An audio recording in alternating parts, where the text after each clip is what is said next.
Olá, olá, pessoal, sejam muito bem-vindos a mais um Ápice Talk, sejam bem-vindos ao nosso primeiro bate-papo aqui do ano de 2021.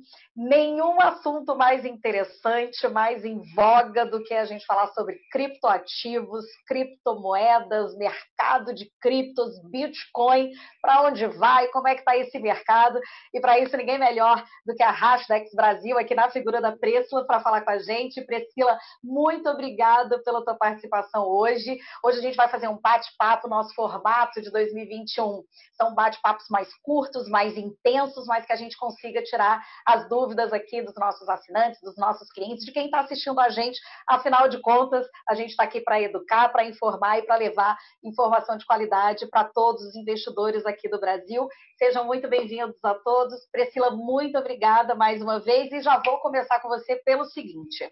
Quero que você fale um pouquinho aqui para a gente, quem não conhece ainda a Hashdex Brasil, o que vocês têm feito ao longo desse último ano, sobretudo 18, 19, 20, índice no mercado internacional, na Bloomberg, que a gente pode acompanhar, o que é o HDAI, traz esse cenário macro para a gente, quem é a Hashdex, o que é essa asset, quem é a Priscila, e fala um pouquinho para a gente desse cenário macro de criptomoedas e como que a gente, investidor brasileiro, pode efetivamente investir melhor nesse tipo de ativo. A bola está com você, Priscila. Mais uma vez, obrigada pela tua companhia hoje. Imagina que eu agradeço, Mirella. É um prazer estar aqui com vocês, conversando com todos os seus investidores. É sempre uma honra bater esse papo com vocês e passar um pouquinho desse conhecimento nosso, né? Nosso trabalho aqui, como eu sempre falo, por mais que a gente seja uma asset, a gente quer ver as pessoas investindo em cripto, mas a gente quer ver as pessoas investindo com educação, com conhecimento, sabendo em que pé está colocando ali o seu dinheiro tão suado. Então, a gente é sempre muito cauteloso aqui em tudo que a gente fala. Então a gente vai falar um pouco melhor sobre isso quando a gente vai falando de cenário. Mas enfim, falando um pouquinho, né, da Hashdex, então uma gestora com a missão de dar acesso a esse mercado de cripto, de uma maneira que seja simples para o investidor, através de fundos de investimentos, segura, né, trazendo ali os melhores prestadores de serviço disponíveis, como o caso da Fidelity, por exemplo, né, parcerias estratégicas como Nasdaq, enfim, e de uma maneira regulada. Então, é CVM por trás, regulador em queima, que a gente tem um fundo lá, a gente tem uma oferta nos Estados Unidos, então também regulado pela SEC. Então, a gente traz esse arcabouço para o investidor ter acesso ao mercado de cripto, que já tem tanta volatilidade, né? Então, um investimento que seja pelo menos simples, seguro e regulado. A gente está completando agora esse mês, em fevereiro, a gente completa 3 anos de existência, a gente já passou a casa aí dos 900 milhões sob gestão, os 30 mil cotistas, e a gente está acompanhando esse mercado bem de perto, assim, com uma série de inovações que estão acontecendo. E aí, até uma coisa que eu quero contar um pouquinho para vocês, assim, a gente tem essa família de fundos que ficou bem conhecida, né? A família de fundos do HDAI, e mais recentemente, na última semana, a gente incluiu mais um outro fundo na grade da XP, que é um fundo 100% Bitcoin. Acho que é legal comentar um pouquinho sobre como é que está assim, nossa grade de produtos disponíveis para os investidores do seu escritório. Então, começando falando dessa família de índice que a gente criou, muito naquela ideia assim, poxa, o mercado é muito novo, né? Tecnologia por trás. Então, imagina que nem quando você estava investindo, imagina você está olhando o mercado de tecnologia lá no início dos anos 2000. E aí você está vendo uma série de empresas fazendo IPO, etc. Quais dessas empresas você compra? O que você compra, né? Como é que você diversifica o seu portfólio? Como é que você enxerga o que está caro, o que está barato, enfim. Então, escolher os cavalos vencedores é difícil. E foi partindo dessa ideia que surgiu a ideia de criar um índice na Hashdex. Então, a gente criou o HDAI para ser o benchmark do mercado. Então, como você falou, é da Nasdaq, né? Ele é publicado por ela, pela Nasdaq, você consegue ver a cotação online. E a gente está passando por né? Ele já tem bastante tempo esse índice. Ele está passando por um momento de evolução, digamos assim, onde a gente chegou até a divulgar alguns meses atrás uma parceria com a Nasdaq para cocriação, co-desenvolvimento de um índice com eles, que vai se chamar NASA Crypto Index. Espera aí que em algumas semanas a gente possa trazer essa novidade para vocês. Então, os fundos da Hashdex, dessa família de índice, que é o investimento passivo. Então, ele é dinâmico, né? Conforme o mercado vai evoluindo, o índice, né? Os ativos vão entrando, vão saindo ali do índice a cada 3 meses. os pesos são dados por valor de mercado, você não precisa se preocupar na diversificação dentro da classe, você já vai estar comprando o mercado, já vai estar comprando os principais projetos de cripto, e ele vai ter essa, digamos assim, essa evolução, né, com essa nova parceria que a gente está com a Nasdaq. Então, assim, com muito orgulho, porque, imagina, com tantas outras gestoras, a gente foi escolhido pela Nasdaq para ajudar nessa cocriação, e eles vão fazer a administração desse índice. A gente está muito feliz com isso. Priscila, eu queria só que você comentasse um pouquinho. O HDAI, para quem não entende um pouquinho, é diferente de a gente investir através do veículo, fundos, hashtags em criptoativos, porque são negócios, são ideias, são projetos de cripto, né? De cripto, e foge da questão da mineradora, de você comprar a moeda em si, né? Então você não tem esse risco de qualquer risco de insolvência ou de não saber, perdi código, né? Fala um pouquinho dessa segurança, porque realmente eu acho que é muito atrativo para o investidor que não entende, não quer ficar de fora disso, até por tudo que pode evoluir o mercado de segurança de cripto daqui para frente.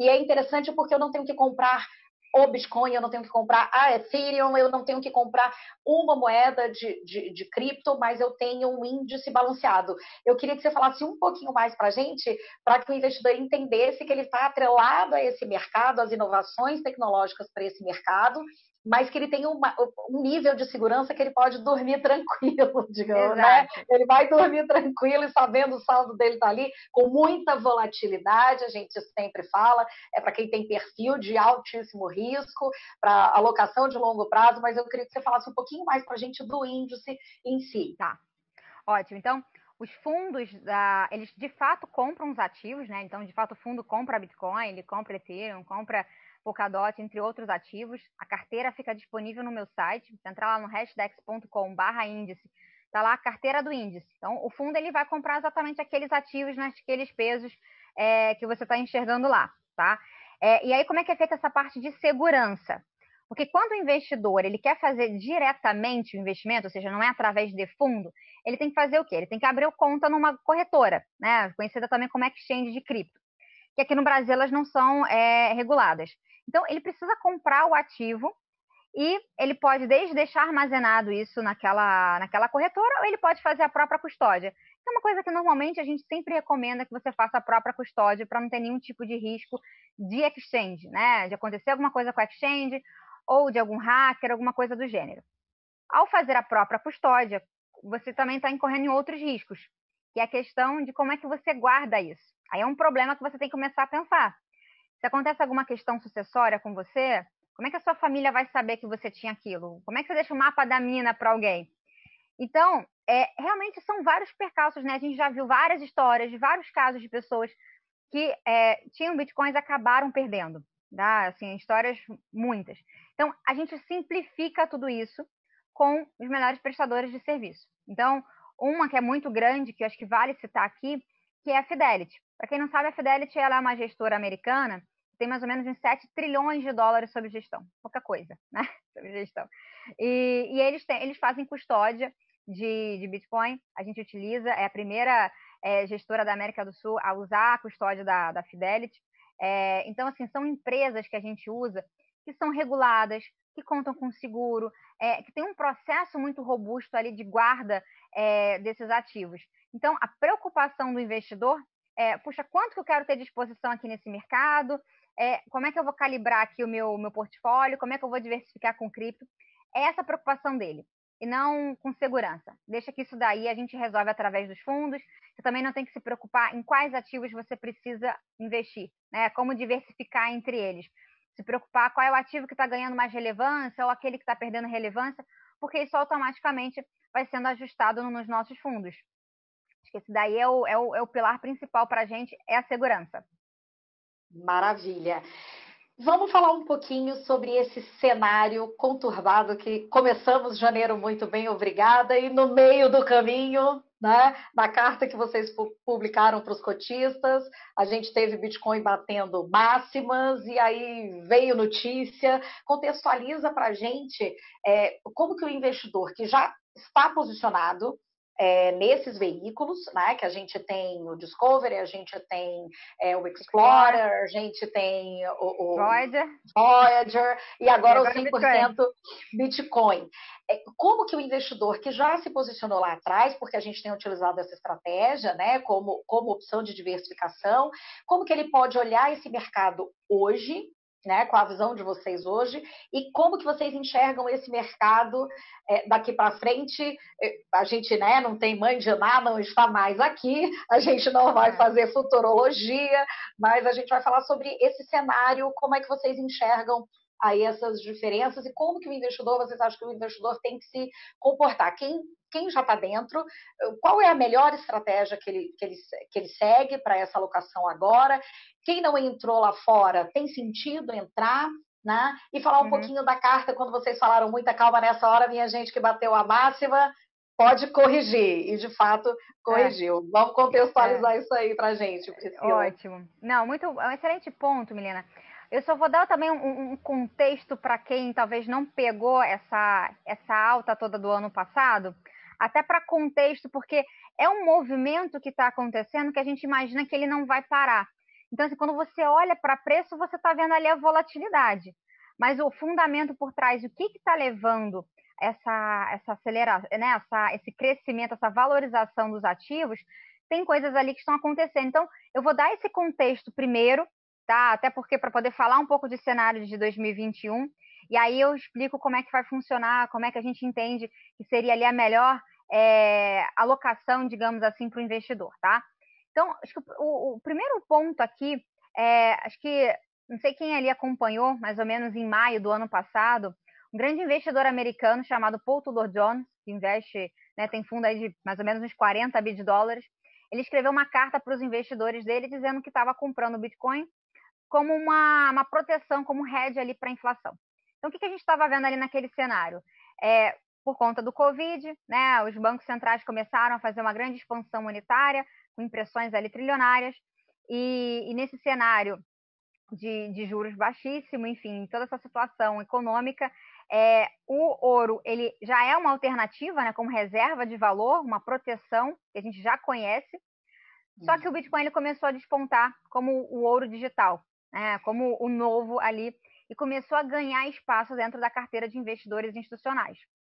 Como essa classe ela é uma classe ainda muito nova, as coisas não são do dia para a noite. Então, assim, o ouro já é uma indústria com valor de mercado total ali próximo de 10 trilhões de dólares. E o Bitcoin próximo de 600 bilhões de dólares.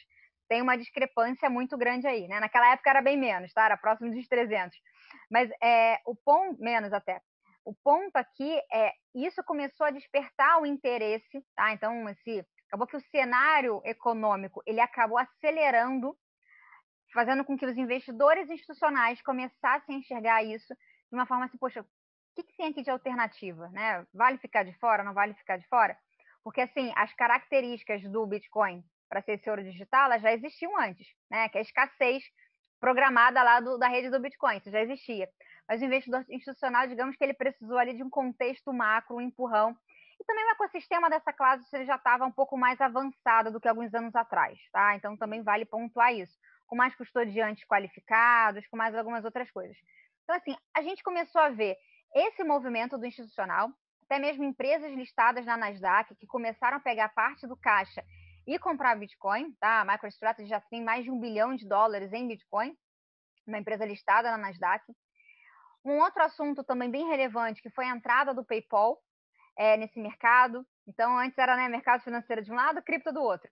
E a gente viu que o PayPal com um anúncio no finalzinho do ano passado, dizendo que ia permitir os seus mais de 300 milhões de clientes que eles possam comprar, vender e armazenar não só o Bitcoin, mas também outros ativos, tá? Outros criptoativos.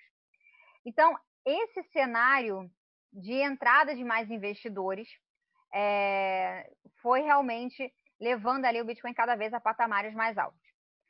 Um outro pilar, né, além da entrada desses investidores, é a questão regulatória.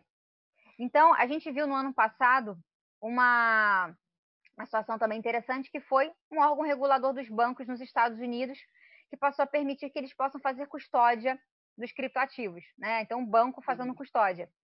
A gente viu até recentemente uma empresa que é custodiante já de cripto ganhando licença para ser banco. Então, essa aproximação está acontecendo. Um outro fato que a gente viu agora na virada do ano, né, com o novo governo do Biden, o chairman da SEC, né, que é a SEC, lá, que é o órgão lá, o xerife dos Estados Unidos, ele está saindo e vai ser empossado novo. Na verdade, tem um interino agora. O ponto é, até então, o chairman anterior ele não tinha aprovado nenhum ETF de cripto. Tá? Não existe hoje no mercado nenhum ETF de cripto. Então, esse movimento regulatório para acontecer uma aprovação de um ETF de cripto, a gente imagina que isso daí vai acontecer, se não em um ano, no máximo 2 anos, porque é uma coisa que a indústria já vem pedindo já há bastante tempo. É necessário você ter, sim, um ETF de cripto que permita que os investidores eles possam ter um acesso muito simples. Então, isso daí vai ajudar bastante. Vou te interromper um Falei pouquinho, muito, Priscila. Né? Não, de jeito nenhum. Falando em ETF, isso tem a ver com a decisão da BlackRock de pedir permissão para 2 fundos com o Bitcoin ali atingindo quase 30 bi de dólares na última newsletter do podcast que o Stefano passou aqui para a gente. Tem a ver com a BlackRock, a maior gestora do mundo, a fazer esse movimento de ETF ou não só ela? Na verdade, ela quer investir, né, no Bitcoin, mas ela não consegue ainda investir no ETF. Então, eu imagino que sim, grandes gestoras como a BlackRock querendo investir, isso acaba dando empurrão para o órgão regulador, né? Sem dúvida nenhuma. Então, a gente, assim, os advogados, digamos assim, deixam de ser apenas digamos assim, os nerds de cripto e passam a expandir para o pessoal que realmente tem muita grana, né? Então é BlackRock, é Fidelity. Isso, sim, com certeza, isso acaba ajudando de alguma forma o avanço dessa indústria. Então a gente imagina que ainda vai ter, sim, muita notícia, né? Muita coisa acontecendo para 2021 nesse cenário dos investidores institucionais, né, as pessoas tendo mais acesso, como o caso do PayPal, dando acesso para a pessoa física, e a questão regulatória também avançando. Só que quando a gente olha para preço, né, a gente sabe que o Bitcoin ele tem lá a sua oferta limitada, né, então não adianta, mesmo que aconteça a demanda aumente muito, não consegue ajustar na oferta. Mas a gente vai ver muita volatilidade ainda em preço, porque é normal, né, uma classe como essa não tem circuit breaker, uma classe nova, funciona 24/7, e aí às vezes uma notícia ou outra acontece alguma coisa, né, às vezes uma notícia que não foi, né, até errada, né, como a gente viu semana passada, e isso acaba derrubando ali o preço do Bitcoin. Então essa volatilidade, ela de alguma forma ela é natural, e ela pode ser vista até mesmo como uma oportunidade para quem estava querendo aumentar a sua exposição, aproveitar ali para poder entrar. Agora, tentar acertar o market timing realmente é algo que a gente não recomenda. Eu falo assim de experiência de sócios aqui da gestora, que estão há muito mais tempo do que eu, tá? Porque eu não tive a sorte de conhecer o Bitcoin lá em 2013, como alguns dos sócios aqui da empresa, mas que eles falam que todas as vezes que eles tentaram acertar o timing de, poxa, agora já foi demais, vou realizar, ou então ao contrário, eles realmente se deram mal. Então, o horizonte de investimento, o que a gente enxerga? Para curto prazo, para um período de alguns meses, é quase que você jogar uma moeda, a probabilidade de você vai ganhar ou vai perder dinheiro. Quando você olha para janelas, para prazos mais longos, de 3 a 5 anos, as suas chances de ganho, elas já ficam muito interessantes, já ficam assim bem acima dos 70%. Eu falo isso assim de estatísticas que a gente tem aqui, tá? Então, a recomendação que a gente deu nessa carta, o que estava acontecendo assim agora para contexto ali? O Bitcoin, ele chegou a bater, né, o patamar dos 20 mil dólares em dezembro, que foi o mesmo patamar que tinha sido até então o all-time high dele anterior, lá em 2017 para 2018. E aí ele bateu isso daí em dezembro, e em janeiro, muito rapidamente, ele foi para os 40 mil dólares. E foi muito rápido esse movimento. Então, assim, a volatilidade aumentou muito no mercado, tá? Então, como vocês devem acompanhar, a volatilidade, assim, foi muito acima dos 100%. E a gente sabe, né, não sabia, né, porque não dá para você saber quando, nem como, mas em algum momento poderia acontecer uma correção, né? E ela acabou vindo, o que é até saudável, porque senão as pessoas elas acham que o negócio né, a volatilidade é só para cima, né, mas tem volatilidade para baixo também, né, o retorno também cai. E aí foi assim, coincidência, porque a gente não tinha como prever isso, mas foi exatamente no dia que ele bateu os $40 mil, né, foi o all-time high dele, foi os 41 mil alguma coisa, mas foi bem ali naquele dia, antes dele começar a devolver parte dos ganhos de dezembro, então ele ainda continua bem positivo nesse mês, mas foi exatamente ali naquele momento que a gente estava vendo sim, uma entrada grande, bem acelerada de investidores novos, e a gente sabia que eram pessoas que ainda não tinham tanto conhecimento sobre o mercado, não sabia direito que existia essa volatilidade, porque só está olhando ali uma janela curta, né, de um fundo que performou tão bem, e as pessoas investindo bastante. Então, a gente fez uma carta, que eu acho que é uma coisa pouco comum de gestora fazer, né, no sentido de falar, pessoal, calma. E aí a gente explicou assim, olha, qual que é a melhor forma de você se posicionar aqui? A gente continua muito otimista para o longo prazo. Isso daí sem sombra de dúvida. Tá? Assim, a gente é muito comprado, não só no Bitcoin, mas na tese de cripto, na tese de blockchain, lá na frente. Agora, a gente sabe que em janelas curtas vai ter sim essa volatilidade. Então, a melhor forma de você se posicionar qual é? É definir o percentual de alocação, primeiro. Então, a gente sempre recomenda algo ali na carteira do investidor, algo próximo de 0,5% a 5% de exposição. E vai fazendo isso aos poucos e mantendo um certo rebalanceamento na carteira. De forma que, se, por exemplo, você já começou com 5%, isso foi para 10%, por exemplo, reduz e volta para os 5%. Para não ficar com risco muito grande na carteira. Porque o que a gente consegue demonstrar é o seguinte, a correlação, aí desculpa ir num termo um pouquinho mais técnico, mas acho que é importante assim, para as pessoas saberem, né? Cripto, ele tem um potencial de diversificação muito grande na carteira. O que isso significa? A correlação de cripto com as outras classes de ativos, ela é próxima de zero. Significa assim que vai andar, na média vai andar, hora vai estar andando junto e outra hora vai estar andando em sentido contrário. Isso é muito bom para a diversificação de portfólio. Quer dizer o seguinte, que uma pequena alocação, você consegue melhorar retorno da sua carteira total sem adicionar risco, desde que bem calibrado. Então, se você aumenta muito o risco, né, isso pode não ser tão interessante, que a gente sabe que em alguns momentos você pode ter ali alguma perda. Então, fazer esses rebalanceamentos, né, então, momentos de queda pode ser um momento interessante para comprar e não ficar preocupado. Então, ficou com a dúvida, né, o que está acontecendo? A Milena tem certeza que está acompanhando aí toda sexta-feira nossos calls, o que está acontecendo, mas qualquer coisa também, a gente está sempre super à disposição, super aberta aqui para poder esclarecer o que está acontecendo. Mas a nossa recomendação é não se apavorar, porque é comum acontecerem quedas de um dia para o outro, 15%, 20%. Tá? Isso daí é bem normal. Então, a experiência mostra que isso daí pode sim acontecer.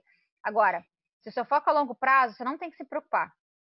Maravilha. E aí eu já vou te fazer aqui uma perguntinha que me passaram aqui. O que você acha da avaliação, né, do pronunciamento do presidente do Banco Central da Inglaterra, que falou que o cripto atingiu, acredito que o cripto, como o Bitcoin deve ter sido, atingiu o seu objetivo. Como que vocês enxergam, como que vocês veem essa declaração? Pelo que a gente conversou, já tenho uma ideia aqui da tua resposta, mas vai lá, Priscila. Eu acho que ainda tem muito espaço para poder, digamos assim, atingir o objetivo, né? Eu acho que o objetivo é dar acesso. Isso daí, assim, ainda tem muito espaço para, do ponto de vista dos órgãos reguladores, permitirem que mais pessoas tenham acesso. Porque tem muita gente, Milena, que ainda não investe com medo de ter algum revés regulatório. Porque também as pessoas elas têm dificuldade para entender que é o seguinte, para você fechar, digamos assim, o Bitcoin, né, vamos supor assim, impedir, proibir, você teria que simplesmente proibir a internet em qualquer lugar do mundo. Porque enquanto existe internet, né, alguém pode ter ali a cópia de todos os protocolos e pode fazer uma transação. Então, hoje, no patamar que isso já está, né, então, nesse sentido, sim, é bem positivo, porque o Bitcoin começou lá em 2009. Hoje, o patamar que ele tem de segurança, de poder computacional, que assim, se a gente fosse comparar, tá? É que é uma comparação meio estranha, mas seria muito maior do que o poder computacional que uma Amazon tem. Nesse sentido, sim, realmente ter chegado no patamar que chegou, de uma coisa que foi construída descentralizada, né, sem ter ali nenhum órgão central, puxa, é realmente uma... puxa, em tão pouco... Não vou dizer que em pouco tempo, né? Porque a evolução da tecnologia mostra que cada ano que passa, para alguma coisa atingir determinado patamar, você leva muito menos tempo, né? Então, é tudo muito relativo. E, poxa, o fato do Bitcoin nunca ter sido, né, hackeado, fraudado, enfim, a blockchain, né, a rede ali do Bitcoin, a sua segurança e o papel que ela está assumindo hoje no cenário dos investidores institucionais, isso é muito relevante. Só que ainda é muito pequeno, né? Ainda tem uma parcela muito grande de, assim, não só de resistência, mas de espaço ainda para que mais pessoas tenham acesso.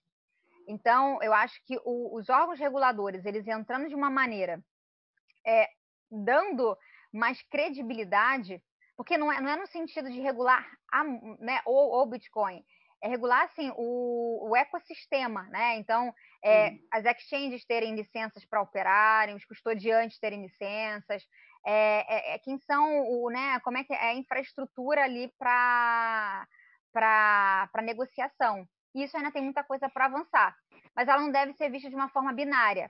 Acho que esse é um ponto importante. Se tudo já tivesse resolvido, não existiria essa simetria tão grande que a gente enxerga hoje. Ainda tem uma simetria muito grande. Entendi. Maravilha. Bom, Priscila, a gente está chegando aqui nos minutinhos finais, porque esse ano a gente vai fazer bate-papos assim, mais curtos, para que ninguém perca, ninguém dê aquela pescada, mas eu já quero avisar para todo mundo. Longo. A gente já vai falar aqui para todo mundo que está assistindo a gente que a gente está traçando aqui uma agenda, né, para o segundo semestre, para a gente estar mais próximo, cada vez mais perto dos nossos clientes para falar sobre esse assunto e outros mais. E o nosso objetivo é esse, é trazer assuntos diferentes, temas que não são comuns, mas que o investidor hoje no Brasil tem acesso, eles têm que saber que tem acesso. Então, se você, investidor, ainda não tem esse tipo de investimentos, converse com o seu assessor aqui do Ápice, seja um cliente do Ápice aqui para que a gente converse e reveja sua carteira. 2021 começou, então tá na hora da gente montar as estratégias, ver se está muito alocado, se está pouco alocado, qual o seu perfil de risco. Então, nossa recomendação sempre vai ser buscar os melhores investimentos que existem no mercado financeiro para você com muita informação de qualidade. E para isso, Priscila, a gente conta com vocês, parceiraços aqui da gente, para sempre estar monitorando a gente aqui de informação de qualidade e a gente acompanhar de pertinho esse mercado, né? Quero te agradecer imensamente a tua participação, a participação de todos que estiveram por aqui. Obrigada, Lucas, que fez elogio aqui na nossa live. Obrigada, a Pili99, por ter passado aqui a pergunta. E a todos vocês, muito obrigada. Boa noite, bom descanso e até a próxima. Obrigada, Priscila. Quero só os seus agradecimentos, suas considerações finais. Obrigada, Milena. Bom, eu que agradeço vocês, então acho que continuem estudando melhor sobre esse mercado. E quem ainda não começou a investir, eu acho que pode ser caro no longo prazo não ter nada dessa estratégia. Tá? Acho que ao ter zero hoje, na sua cabeça está pensando o seguinte, que essa estratégia ela não tem valor nenhum dentro do seu portfólio. Eu acho que desde que bem calibrado, tem sim valor para o longo prazo. Essa é a minha recomendação final. Estudem e conversem com os seus assessores na Ápice. Muito obrigada, Priscila. Obrigada. Boa noite a todos. Até a próxima. Tchau. Até o nosso próximo Ápice Talks. Tchau, tchau. Tchau.